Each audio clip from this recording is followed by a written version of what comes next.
So good day, everyone. I'd say good morning, maybe good afternoon or good evening, depending on where you're from. I understand we have over 400 people registered for this event.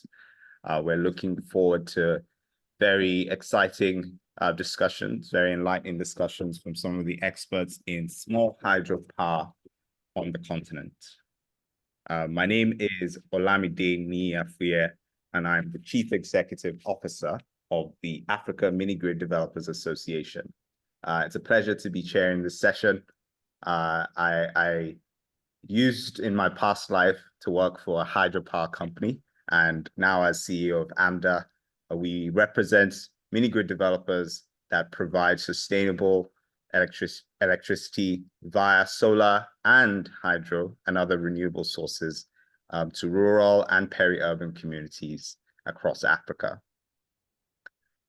Today, we're here to discuss the opportunities for webinars, but before we start, I would just say a few words of housekeeping. This webinar will be recorded and shared with all registrants, so feel free to post your questions in the Q&A box session. We will have a dedicated Q&A session, but unfortunately, due to time constraints, we cannot guarantee that we would answer all verbally. So a team from the IHA will do their best to respond to the chats as required, and then we'll take some questions from the panelists verbally. We'll be running a short poll at the start of the webinar, so please endeavor to participate in, and it will be good to know what your perspectives are on hydropower and a little bit of trivia on the state of hydropower across different countries and continents. The publications and useful links will be posted in the chat, and so feel free to access them for relevant information as you desire. So without further ado, I think we can go into just explaining what small hydropower does. Small hydropower is a mature and versatile technology effective for providing access to clean and sustainable electricity in both developing and developed worlds, particularly in rural communities. If sustainably planned, SHP, as it's called shortly, can offer opportunities to empower local communities. And according to the latest report by the United Nations Industrial Development Organization, UNIDO, the Small Hydropower report, Africa has huge untapped small hydropower potential. The relatively low capital and operating costs and reliable energy generation makes small hydropower projects attractive and financially accessible to a wider range of investors than perhaps larger hydropower, and usually have lower environmental and social impacts. From a government perspective, small hydropower avoids substantial investments in grid amendments and saves network or grid expansion costs. The energy systems in Africa face several challenges, including currently over-reliance on oil and coal, insecure electricity supply, increasing environmental degradation, and low access to electricity. According to the numbers that we have today, Africa has the widest energy access gap, with over 600 million people living without access to sustainable electricity via the national electric grid. Small hydropower has the potential to address these challenges and provide energy access to large parts of Africa, either as distributed generation via the national grids or standalone decentralized mini-grids, or as we're seeing the emergence of interconnected mini-grids. Small hydropower is not only critical to support rural communities' energy needs, water security, promote climate-smart agriculture, it also enhances, and if I dare say, accelerates industrial development. Solar PV is by far the most common type of off-grid renewable energy solution today in Africa. However, off-grid hydropower, small hydropower, can play a bigger role and should play a bigger role in rural electrification strategies in Africa and the rest of the world. So we're here today with accompanied by some excellent experts, including the likes of Dr.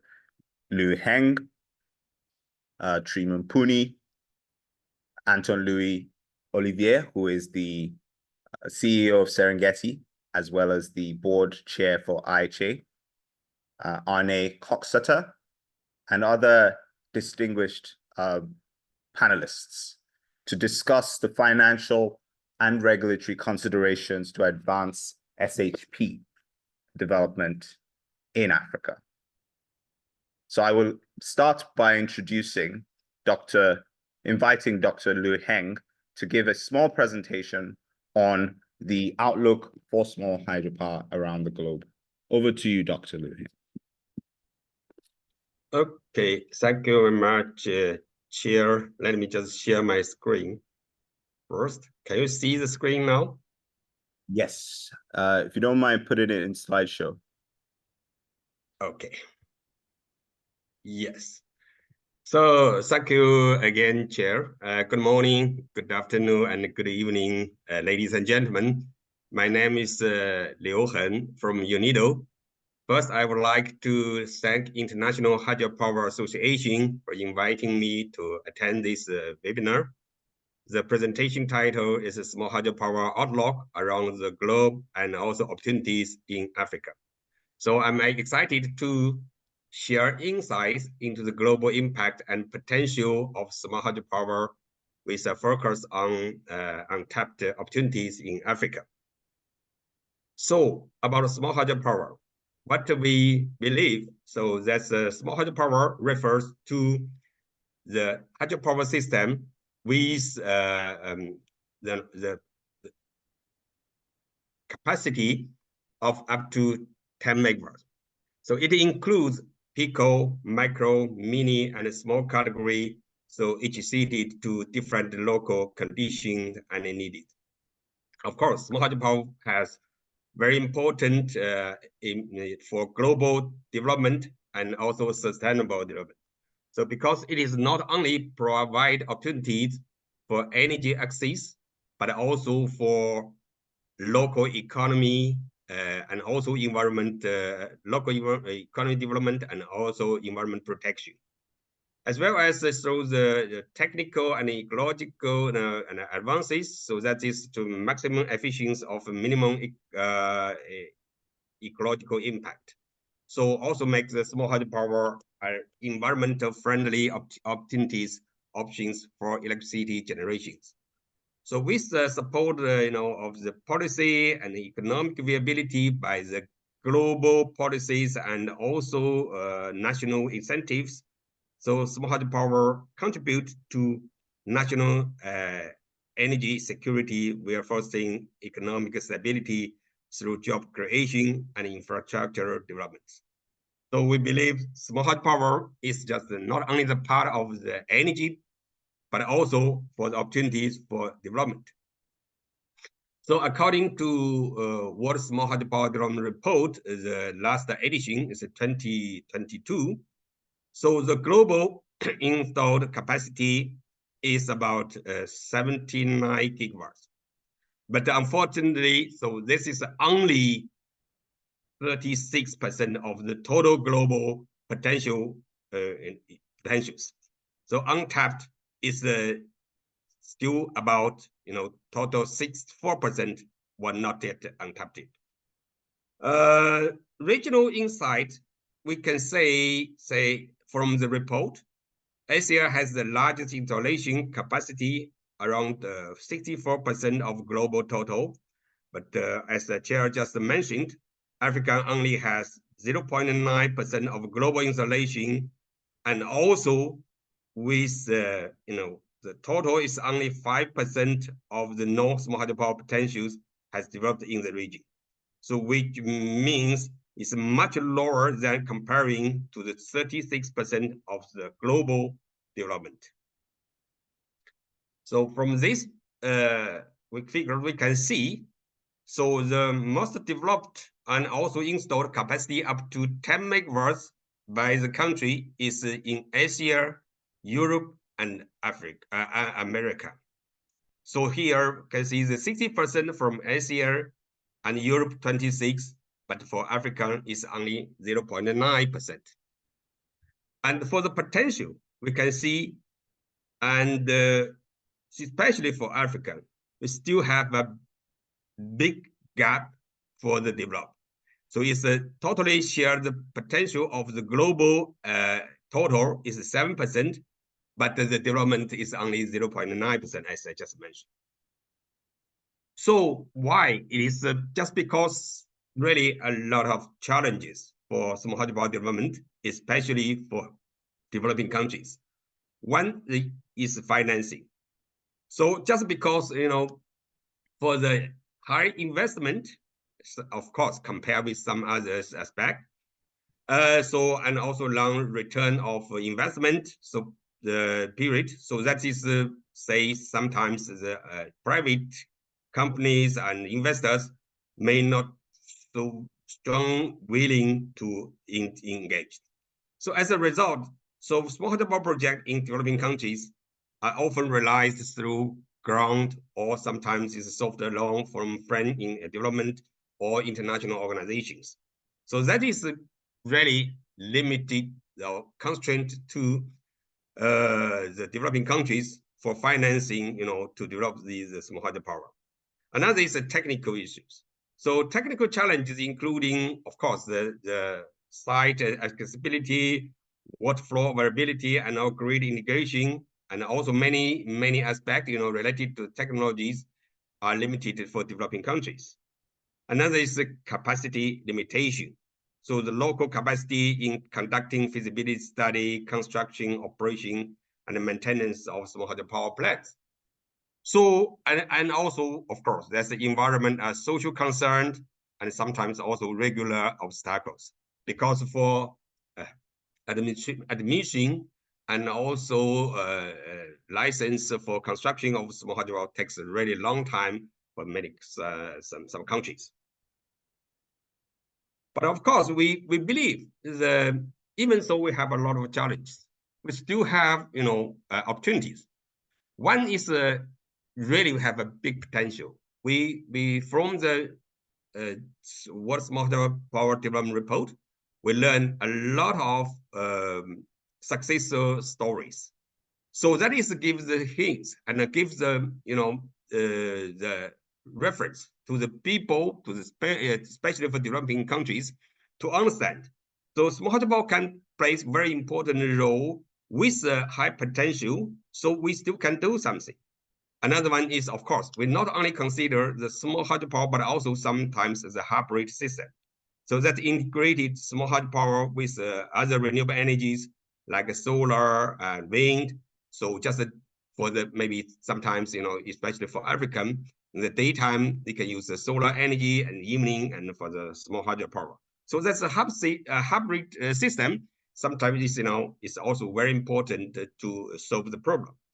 And of course, the technical innovation, so advances in the turbine technology and modular system design permits to increase efficiency and applicability of small hydropower installation.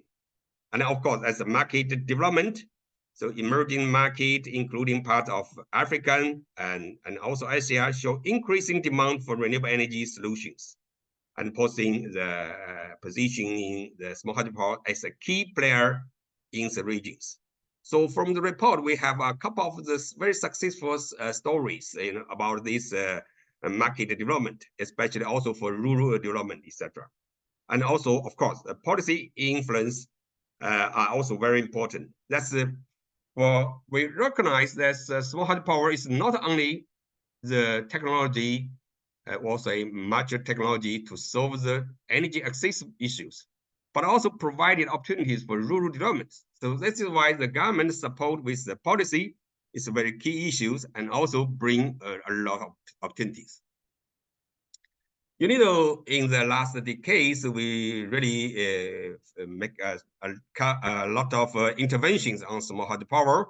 So one is just, today we mentioned about the small hydropower development report since 2013.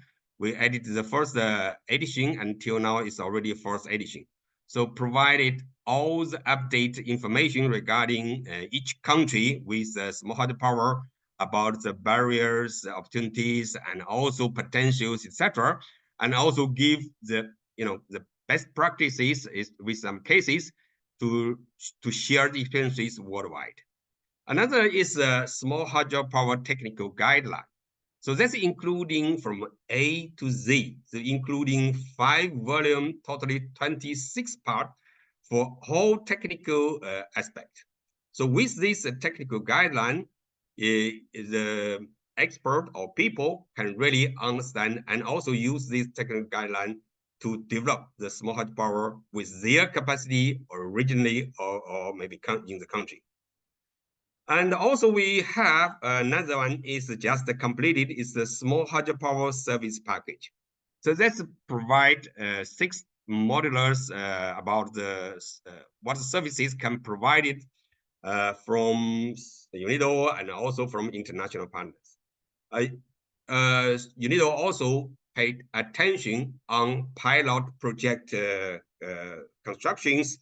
So in developing countries, such as in Burundi, Ethiopia, Kenya, Madagascar, Nigeria, Tanzania, and Zambia in African region, but of course also including other region, other developing countries.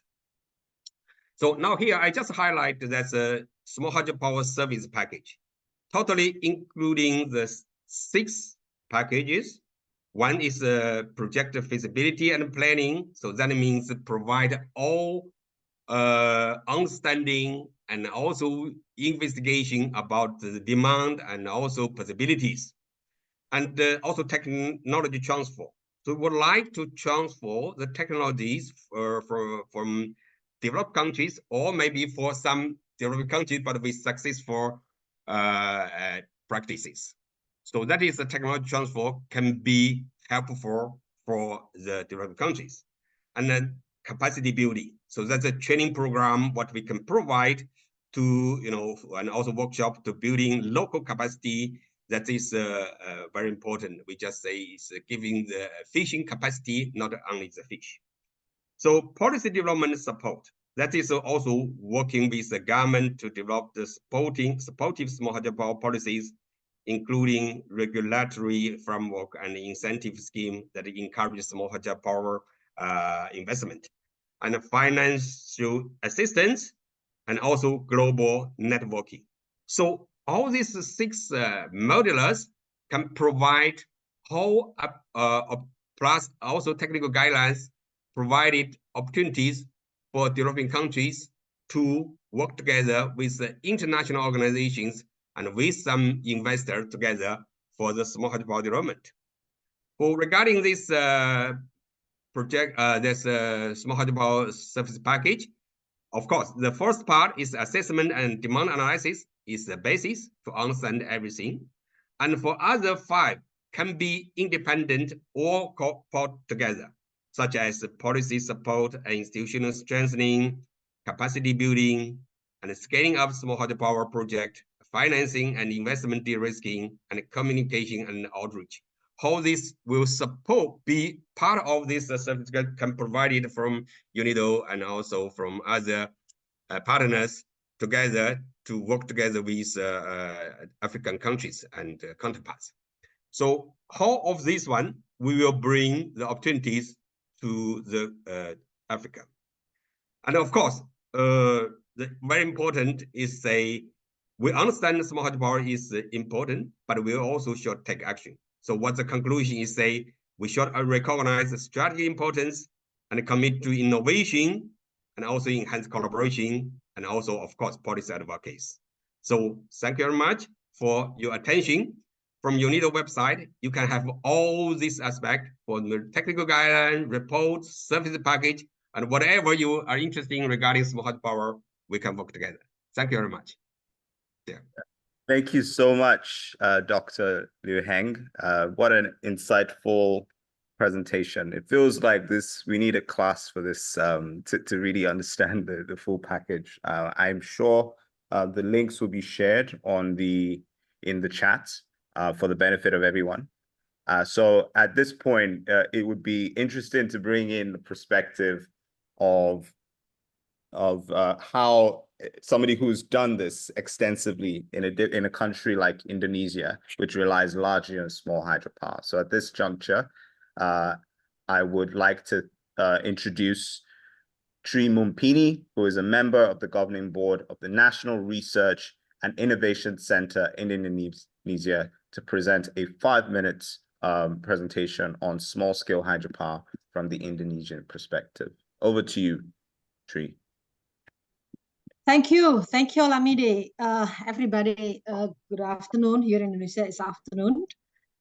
I'm so glad that we had a chance again, to meet all of you. And I would like to share with you something that actually is not in the mainstream. When everybody talking about micro, mini hydro, yes, technology is okay. It's already being developed.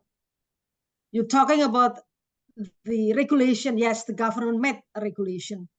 The very important thing is how this community based, that I would like all of you, I think Yeti could start from the very beginning, that all of you can see how the social preparation, the development of micro hydro is the development of human being, in my opinion. You develop the person, then when they really already have the capability to understand, because we are staying with them, then they know exactly how to build together with them.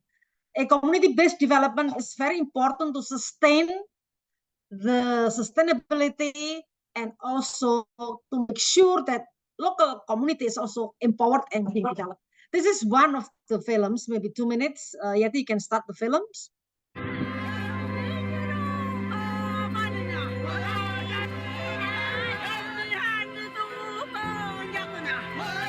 This is in the eastern part of Indonesia.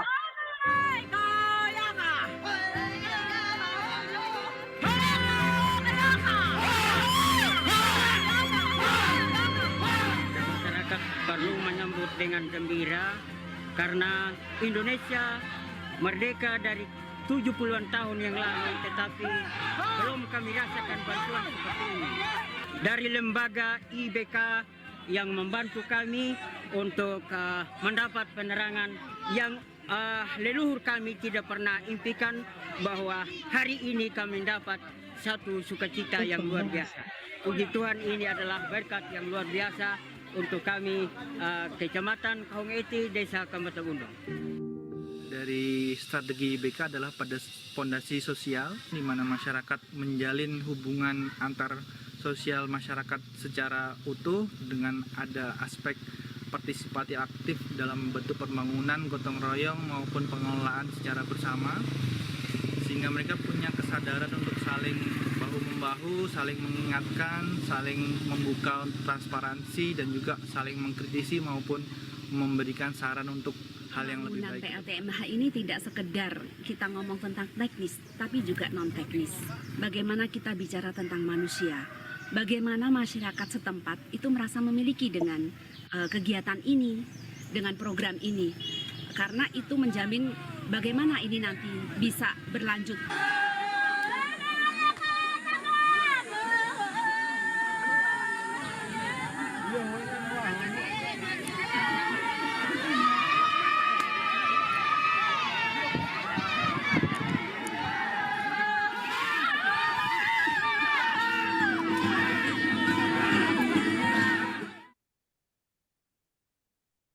Well, this film shows you how social capital is being developed. And this is the project of IBK. We have been there since early 90s, so we already, developed, and mostly very, very remote, very small island, very poor infrastructure, and it's very hard access to get there. That's why we come and go with them. And nowadays we still have some project in Papua, that is still going on. Next, Yeti. Okay, this is how the participatory development principle that we put in the first place before we really develop on technical aspect, or we develop on the technology, but we make sure that the community-based development, we have to make sure that local community passion has to be really, grabbed, so we understand the practical desired future of local community. And then we also trying to know what is the underlying contradiction when we come to the village to develop. We know all the issues of obstacle that make it difficult to, to build. Then from those two aspects, we are proposing the action to be taken. Okay, not yet. Yeti, kembali dulu ya. Okay. Then this is how important to changes the living condition, to have substantial new vision. What we do is we keep quiet, live in concept, live with the local community. This we call it grassroots mobilization can be in place. Aggregating community vision to get desired future condition, structuring community vision to be more visible to implement, and mobilizing the community to work hand in hand to achieve the desired future. Next, we have what we call it empowerment principle. It's just like putting a seed. We know the local resources to change to local contribution with trust and sincerity, honesty and truthful. We know that local community have motivation, self-confidence, creativity, self-reliant, they have positive experience and self-evaluation. So when we build with them, we have to have a good orientation. We have to have a realistic formulation. We have a technical appropriateness. And we also develop the organizational capacity or capability in the local level. Then remember, subsequent cost for sustainability has to be implemented there in the community. Last but not least is consideration of political structure. This is like growing very nice trees. And remember, political stability and favorable economical and social trends with a good governance. It's just like the sun that will make this is nurturing and grow very nicely. Remember, ecological soundness, good environmental condition, also good governance. Everything has to be with a good governance. So what is our contribution as the outsider when we develop this? We have to give an advice, training, and technology, and also supporting financially. This is like manure. It has to be complementary. Next. Transparent and open. We talk to the local people, where those time balance, continuously monitor. So when we are successful in the grassroots level, it's like having a personal empowerment. Everybody in the villages know exactly that this project is not for us. It's for them, for their future. And structural empowerment, we make sure that local government understand this project is for local community, cannot be free, but they also have to pay, but the payment is really depend on their capability and capacity. And we involving the local community as a village consensus.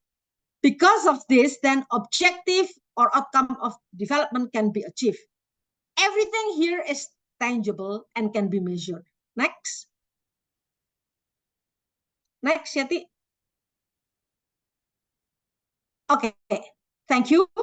And well, I think if you want to know the detail, there is a video. You can see how we are using a tagline of Friends of the River, conserve the nature, and empower the people. For us, micro hydro is a tools, very important tools of empowering the local community to understand the environment and also to make them having what we call economically sustained and improving their welfare. Thank you, Olamide. I hope my time is correct. Excellent. Thank you so much.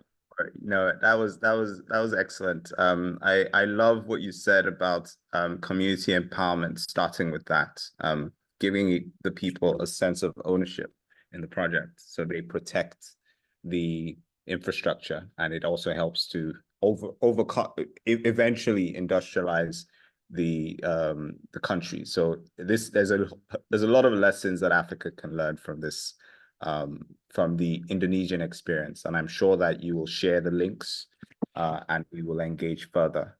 So I think at this juncture, I would like to open this up to the panels for discussion. So please stay on video, Tree, and I will invite the other panelists to join.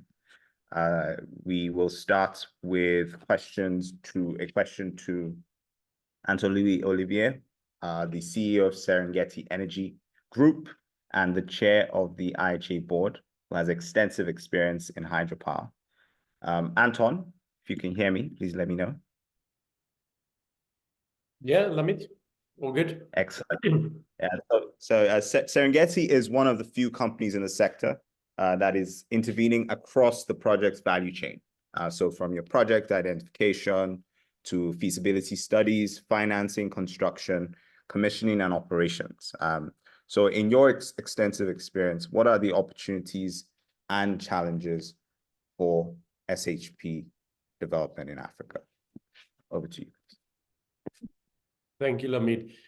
Yes, Serengeti Energy is an independent power producer. Company has been around for 11 years already. We focused on sub-Saharan Africa. We don't only do hydro, we also have got solar photovoltaic and solar photovoltaic plus battery projects. So we, in a sense, technology agnostic. But myself personally, I've spent most of my career in hydropower, and hydropower is still an important part of our business. So for us, we're looking at sort of the small, medium-sized projects, and capacity-wise, that means anything up to, say, around, say, 40, 50 megawatts installed capacity. Most of our plants are smaller, and we're a commercial operator.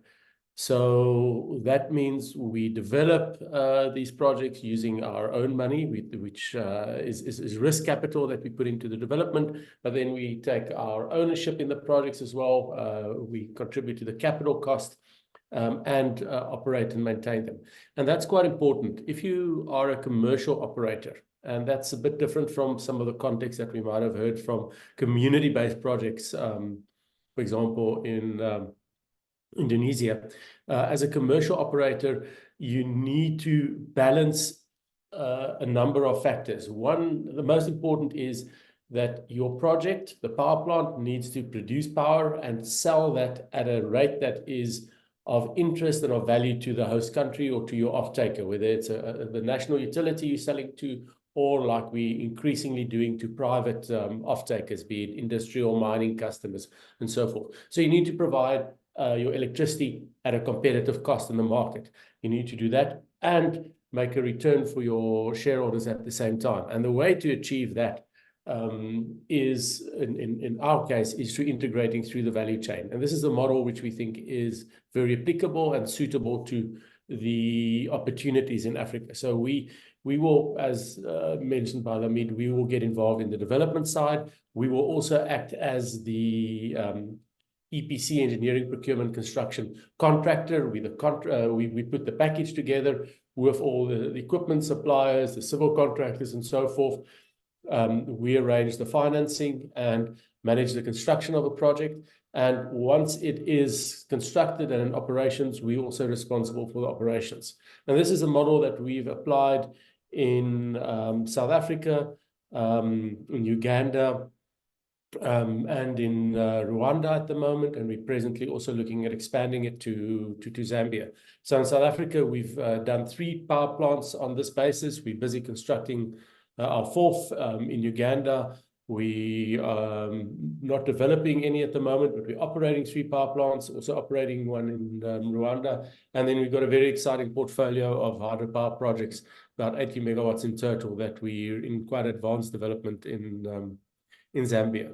So in short, we utilize the opportunity of hydropower, that the small hydropower that there is in sub-Saharan Africa, and we can exploit that on a commercial basis and create great, good, sustainable projects. We use the IHA sustainability standards quite extensively in our evaluation and assessment of our projects as well. And at the end of the day, have viable power plants that give benefits to the host communities and to the host countries.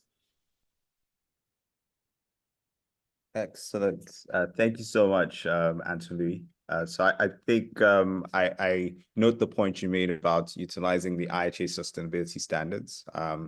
I think the team from IHA will share the link to how people can access that tool.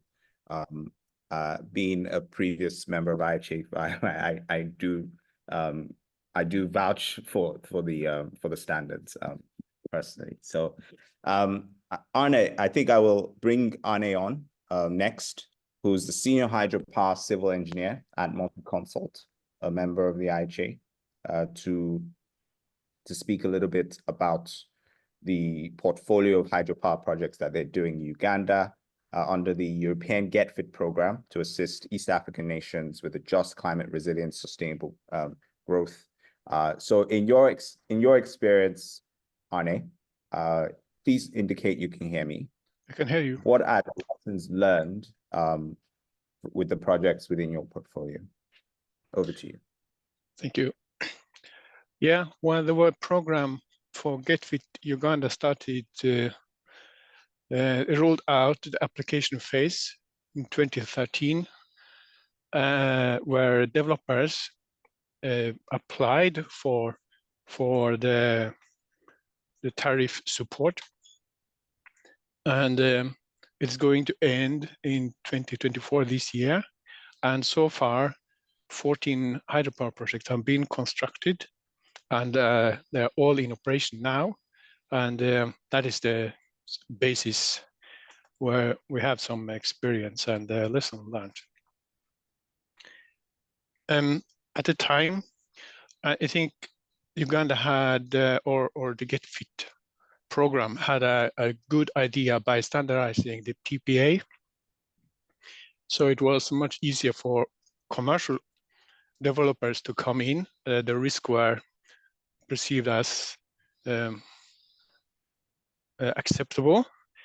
And in particular, I want to draw one clause out, which is the deemed energy clause in that PPA, which reduced the risk quite considerably for the developer. On the other side, the government of Uganda now is paying quite a lot of, say, penalty, because still till date, the transmission grid is not fully updated to absorb all the new hydropower that came in. And there are still constraints, bottlenecks, but it is now the government of Uganda to pay for that, not the developers. So that, I think, was a smart and good move to bring in commercial developers to reduce the risk for them. Another take I'd like to bring in is the hydrology risk. Of course, you know that there is always a risk of hydrology and energy production potential. The different projects had, of course, very different quality of data to assess hydrology and energy potential. So that risk, of course, developers know they have to take. In retrospect, we know now that since we have some years of operation, that some of them had 20–30% more production than estimated, which is unusual, and I'm sure that the developers are very happy for that. But most of them are sort of on the budget, and some few actually as low as 40% less hydrology than budgeted for, which is very hurtful and very difficult. So I would say that the lesson learned there is that you have to be very careful when you have poor hydrology data to take your risk. You have to assess what data you have as a developer and take your actions there too. Maybe you measure more, take 2 years of flow measurements as a basis.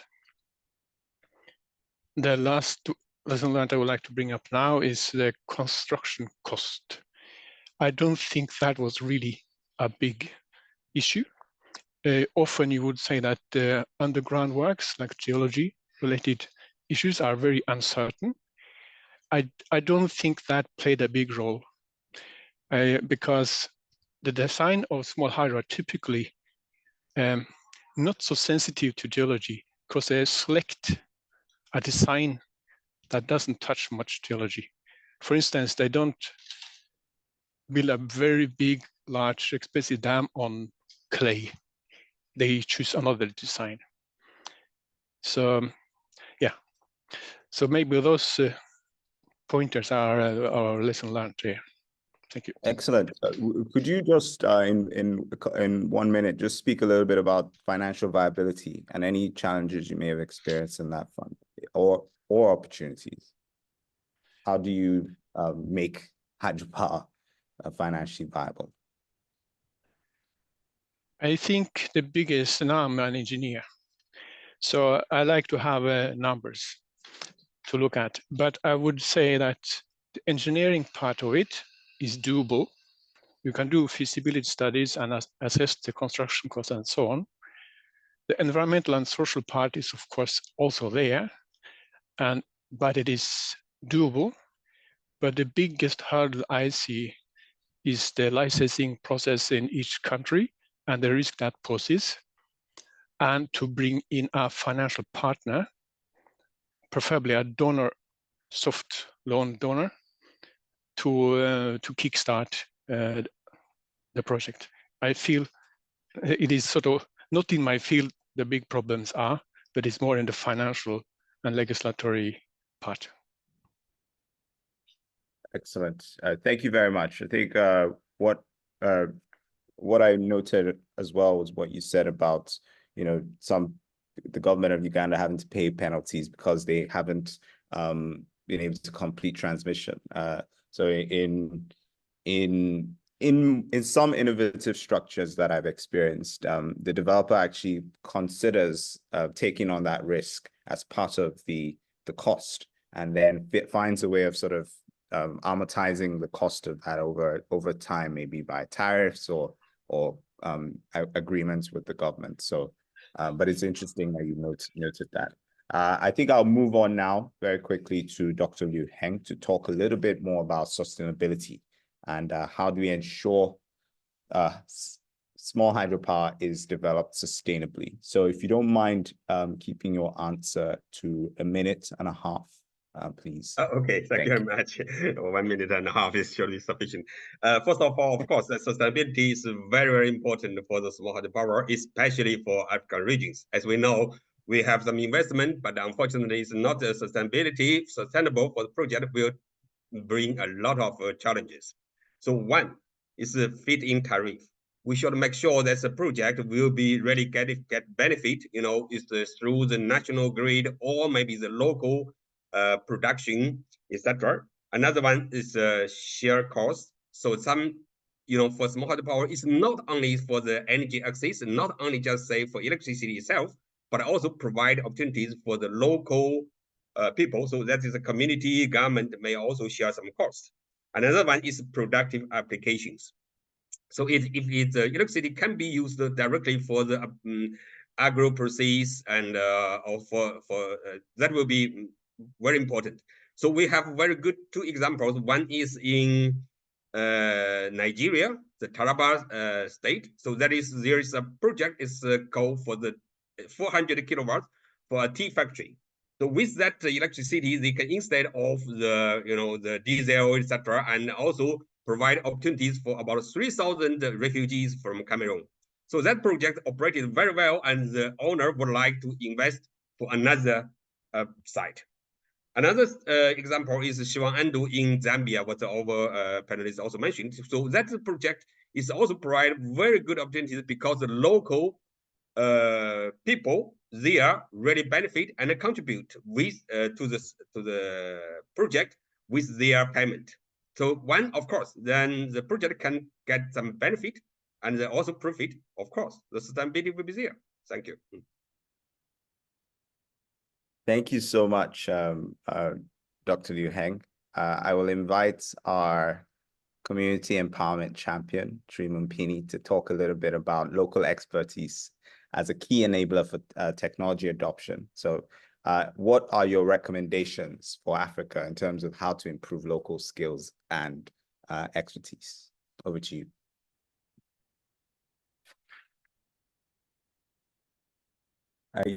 You're muted, Tri. Please unmute. Sorry, I have to share with you. on the 2015, our engineer Iskandar from IBK, he got support from JICA, Japan, to be 1 month in Sumba College in Rwanda, to transfer the know-how and the technology of microhydro, not only technical aspect, but also social aspect, meaning that you have to understand technical aspect, indeed very important, but without social preparation properly, you are going nowhere, because definitely will not be sustainable. So there's two combination of knowledge and science we are, sharing with the government of Rwanda. And also, I myself, I remember in Kenya, I'm doing the same thing, but Indonesia has what so-called South-South cooperation, where I've done this since early 90s up till now, that we have a group of African coming to visit us and to learn how this has to be really done properly. And with Filipinas, we have a 3 years cooperation.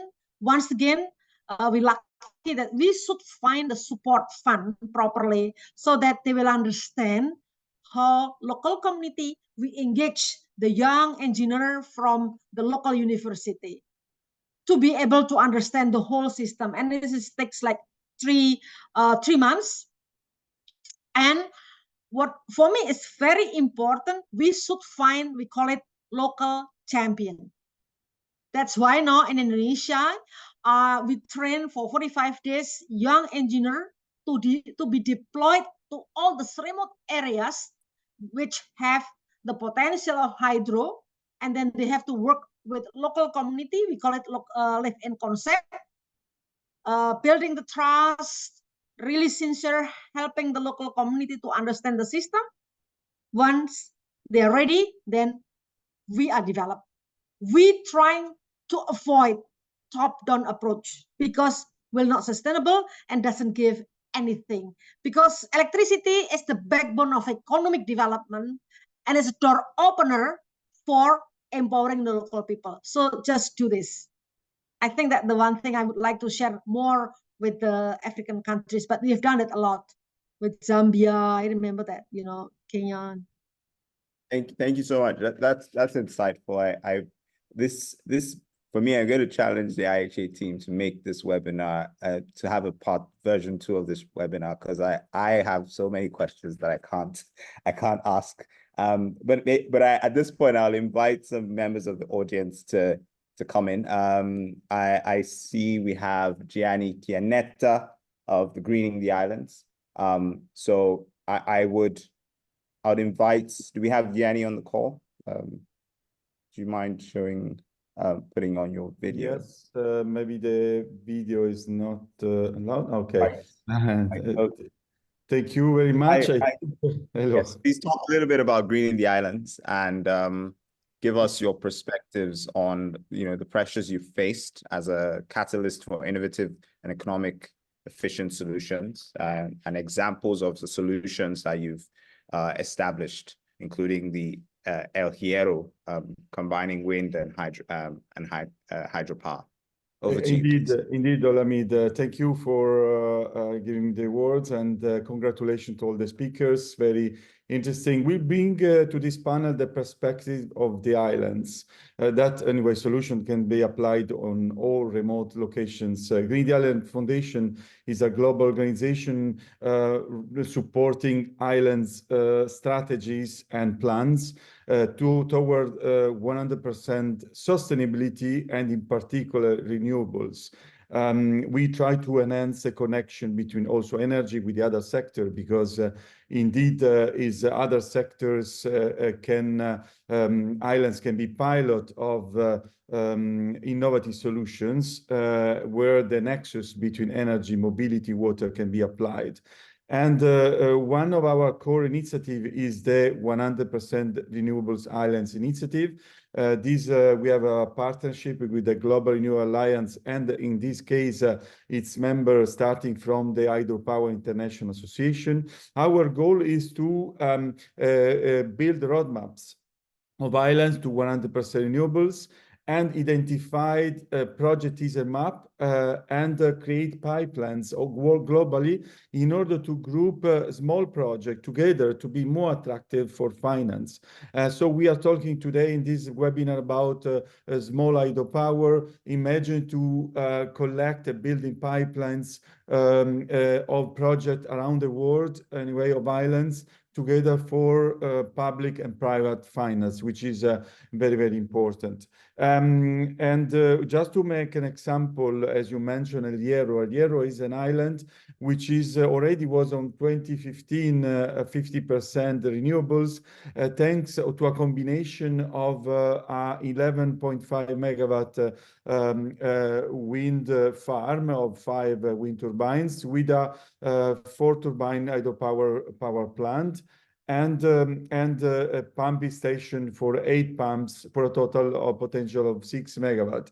This creates an amazing synergy, creating predictability of the combination of hydropower with renewables, and also a natural storage, let me say, for the islands. And there is in the plan to upgrade with solar, with storage, also to reach 80% of the island full renewables. This is just an example, so you can imagine how many islands and how, if this project can be replicated, which is our goal, how much opportunities. I remember from the presentation from UNIDO, and we have a huge potential there is starting from islands, remote location, all together. We, in end of May, in a few weeks, there will be the United Nations Global Conference on Islands, where we are going to present 3 roadmaps of Rodrigues in the Africa, in Mauritius, Curacao in the Caribbean, and Tonga, 3 roadmaps. And our goal is also, as there are many companies, to have companies joining this initiative in order to create a partnership between islands and utilities, governments, and global solution providers, local companies. I remember the lady from Indonesia stressing the point of community engagement, local industry, which is our goal in our methodology, to engage the local industry in building, approving the roadmaps for 100% renewables. So thank you for giving the floor. I think we can create a lot of synergies and replicate what we are doing in the island, in remote location in Africa and everywhere in the world. Excellent. Thank you so much, Gianni. So this makes the point that I made, that we need another webinar, and maybe I will before we close, I will introduce Dr. Kamlesh Dukaika to come in and share the IRENA's initiatives to help mobilize capital. If you don't mind keeping your response to a minute and 45 seconds. Thank you. Thanks, Olamide. I hope I'm audible. So yes, at the International Renewable Energy Agency, we are here to promote all forms of renewable energy, including hydro and small hydro. And I'm glad that someone actually shared a link about some of our renewable energy cost report in one of the Q&A. So we do have several tools and platforms to help promote projects, and 2 of them, which is also available on our IRENA website, is one is the CIP, the Climate Investment Platform, and the other one is the ETAF, which is the Energy Transition Accelerated Financing Platform. So they cater slightly to different size of projects and different maturity of projects. I think the CIP could be a good avenue for many of the project developers here to look into it. Obviously, all the details on our website. One thing about small hydro, I would say from a personal perspective, is it could also be aggregated into like joint projects, several of them, just to also get the right sizing for financing. So that's another avenue. And we do have other technical assistance platforms that we'd like to share. So thank you for Elena for sharing the link. And we also have country level assessment.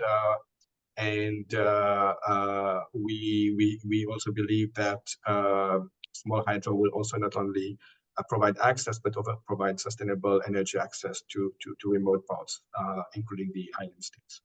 I would like probably to stop here, and as you rightly said, maybe another webinar will be do justice to the amount of information that we can share on the topic. Thank you. Thank you. I appreciate your contribution. I know that all the links have been shared in the chat, so feel free to go have a look, get more information. At this point, I will like to acknowledge the contributions of Wim Jonker Kluner, who works for the Hydro for Africa. He's a strong champion of small hydropower, former observer on the board of AMDA and representing Shell Foundation at the time, and an all-round supporter of off-grid energy sector. Wim, I know that we are planning another webinar, so I think we'll take it from there. So without further ado, before we close, I would invite you all to attend the Hydropower Africa Week, which will hold on the 15th to 16th of May, and the webinar on the 28th of May for Hydro Quebec, which I'm sure links will be shared after this webinar. So thank you very much for your time.